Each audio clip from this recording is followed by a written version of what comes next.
วันนี้พี่น้องเลยเปิดคลิปเปิดภาพมาเมื่อนี้กับฮอดมือสันวันดีแล้วพี่น้องเลยเมื่อนี้กับมือเปิดประตูเล่าเนาะพี่น้องเนาะออกใหม่เดือน3ออกใหม่3 คำพี่น้องเลยเมื่อนี้กับมือคูณคนเขาคนเล่าเมื่อนี้บ้านเขามีงานเด้อนี่พี่น้องเลยกับทักทายสบายดีและสวัสดีเด้อเนาะฝากดูมือทุกคนอันนี้ก็อยู่วัดพี่น้องเลยเพื่อนแม่น้องพี่ก็อยู่ติดหน้าวัดเลยน้องมากก็อยากกินเลยบ่ลูกบ่นี่คือการเลี้ยงคืนนี่กันแม่งกูเฮ็ดเพี้ยอย่างเลยตอนนี้กับลังแหล่พันห่อนอยู่คือน้ำปั่นเลย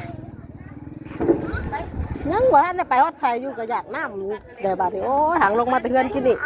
อาซีได้บอกคนอาซีม่วงบ่ต้องเอาหวานนะจะบอกเลยไหมหวานนิดนึงเอามาเลยเดี๋ยวรถเอาเข่าลงไปมูป้าโฉบเลยบ่เฮ้ยหรือว่าลายคั่วปะเอ้าผู้เดียวแล้วผู้เดียวกระสอบนึงแต่ผู้สิมูเลยติมูหน่อยมูลายเนาะเห็นบอลเดียวได้ดิกับพอได้นั่นแหละพอได้อยู่พอได้กินเนี่ยนี่แน่เลยกะถังนึงหน่อยแล้วเขียวหน่อยป่ะครับ30 โล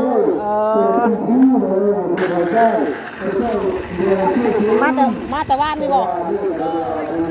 บ้านนี่ไม่มาบ้านเพื่อนเฮ้ยวันนี้คนวันนี้แห่แต่ว่าเนาะแห่โคตรแห่บดเดี๋ยววันนี้แห่เนาะถ้าเบาอยู่เฮยังกูสิบเลยเฮเพราะมันมีกองบุญปีนี้ป่ะยุดอย่าเฮ็ดมือชื่อมือเนาะแต่ปกตินี่เฮฮอดเฮบวชนี่คนนี่เต็มแล้วตอนบ่ายจะเรื่องกับบ่าย2 โมงแหละขึ้นมาแต่สุขศาลาขึ้นมาแต่สำนักเลยขึ้นมาแล้วก็หาข้างเมาอ่ะนี่จนมากองบุญนี่ลงไปสุขศาลาลงไปสำนักกับคนหลายสิแล้วคนทั้งนั้นป้าทั้งไรกินดิคนขายหลายขนาดมันนี่ป้าทั้งไรกินดิลูกตลอดเลยแบบว่าบางสิ่งงามคนบอก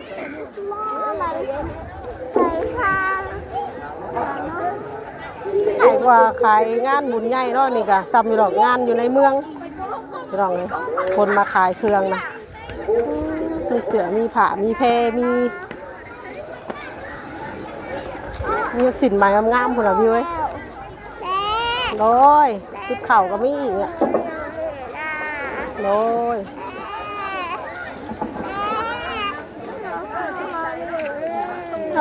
ของดิ่นดังนั้นไม่หาป้าอยู่เบ้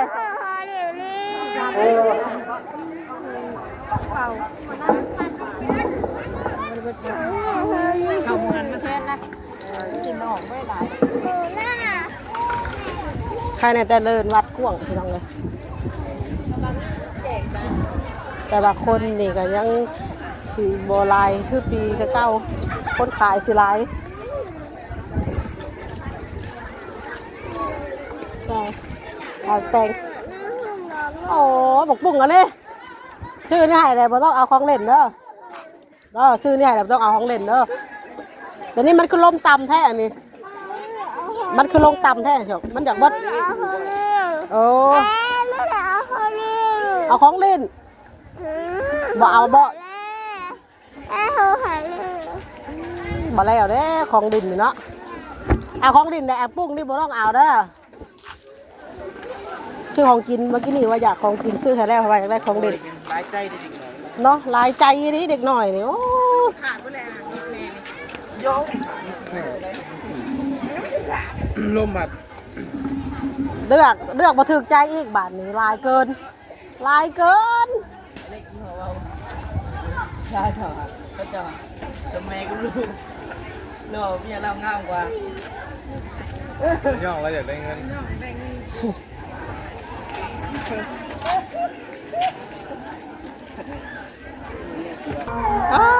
ตีกองแรงเลยบาทนี้ไรอะไรเราอะไรคลองดินเลย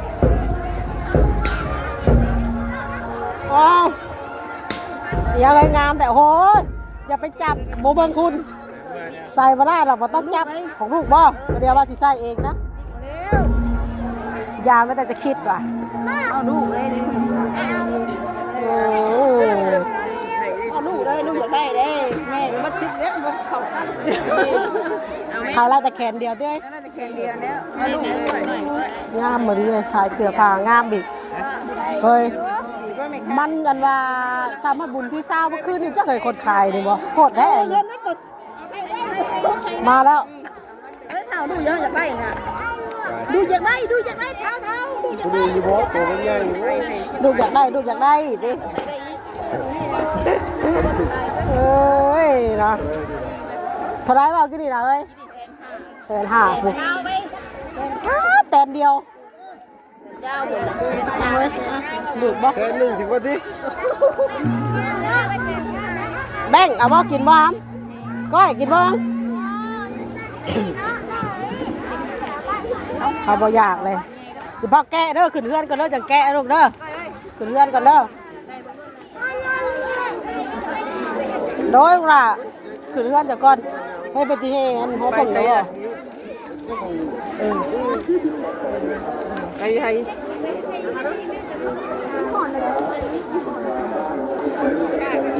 คนขายจนหอกวัดเลยเนาะแต่ว่าคนหล่ออันนี้มันยังห่อนแต่ว่าแม่นตอนแดงๆของคนสิลงมาหลายคนน้อยก็ใช้โทษเลยตอนแรงคนสิลงมาหล่อ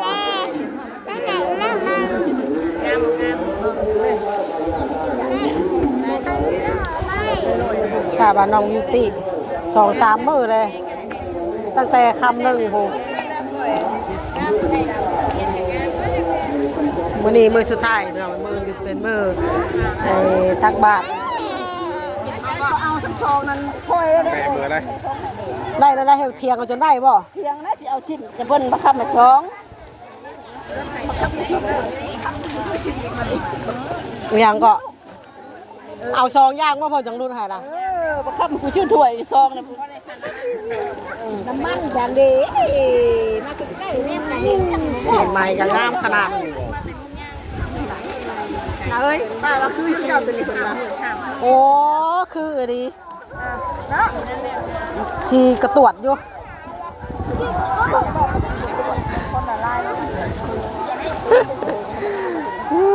โตเคยใส่สีแบบนี้ได้เตี้ยโตเคยใส่แบบนี้ได้สีเดียวกันแล้วก็ตีนกับลายเดียวกันอีกลายเดียวกัน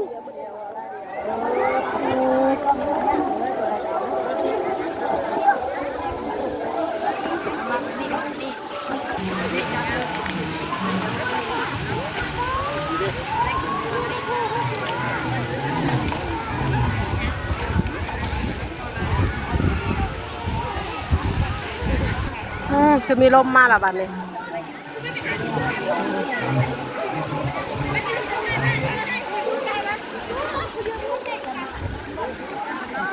คนกัน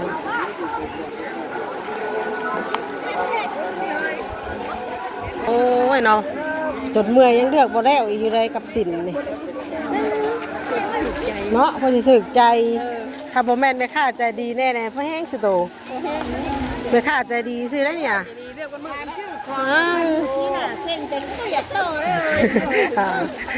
ยิ้มมาตลอดเลยตัวน่ะตัวก็ยิ้มมาตลอดได้ให้ยาหนามืดได้สะเป็นโป๊บเลยเนาะเข่งก็ได้ไม่จำขายโบบดอันแบบว่าตกรอบกลับไปเปลี่ยนเอาบ่ใครยุ่สะเนาะว่าโอ้เดี๋ยวเอาอันนั้นมาจับเจียงก็อันนั้นเห็ดเป็นหลืบอยู่ประมาณ4 โมงไม่ใช่ว่าตัวใดดีเนาะเฮ้ยเพราะว่า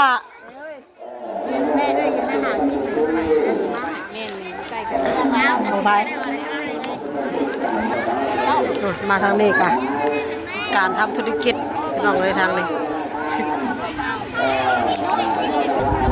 คือมีลมได้เฮ้ยบัดนี้ลมห่วยๆมาแล้วเดิน3เลย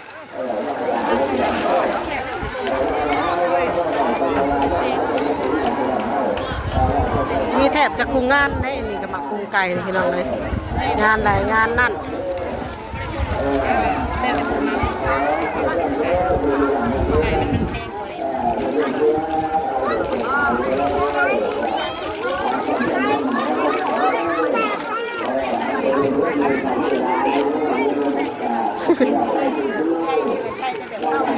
คนพี่น้องเลยทางนั้นโรงทานพี่น้องเลยคนแจกน้ำนี่ป้าเถอะแจกน้ำให้กับมีแต่เด็กน้อยแท้นี่น้องแน่คนละดุโรงทานของใครนี่โรงทานพี่น้องเลยนะป้าเถอะต่อแถวด้วยดูเลยทำจากไร่ผูกต่อแถวไปใช่ก้อยดินี่น่ะต่อแถวนี่ก็ได้นิดหน่อยคือกันนี่จัดแถวว่ะแดดถ้าดู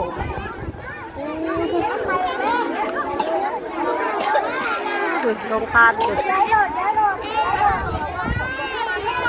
เข้าวะนะเดี๋ยวดูเดี๋ยว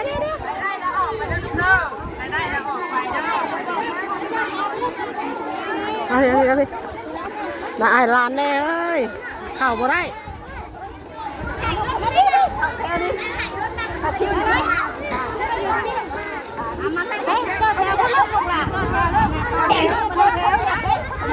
มาทำแหลดเลยทั้งนั้นน่ะต่อแถวต่อแถว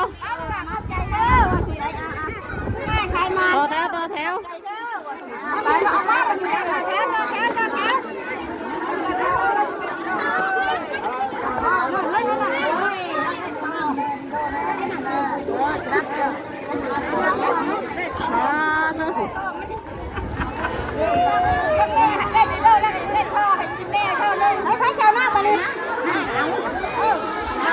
เบื้องลานเนี่ยเฮ้ยข้างหน้านะเตี้ยเอาให้มันเลยออกมาลด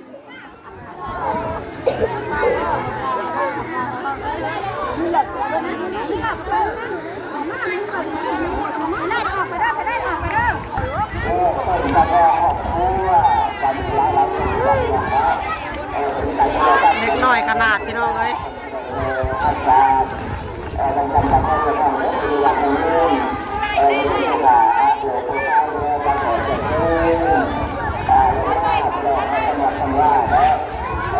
เป็นโรงทานของสาวนวลชวนสื่นพี่น้องเลย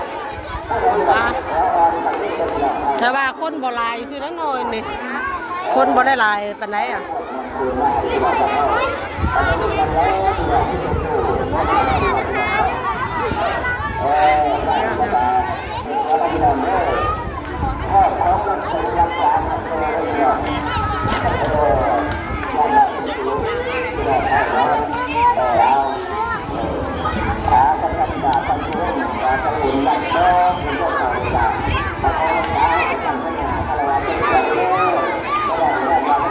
เสียงอย่างว่าพี่น้องเนาะบุบนจะเซลอยู่ว่าต้องกราบขอโทษขออภัยละลายเด้อเนาะพี่น้องเนาะ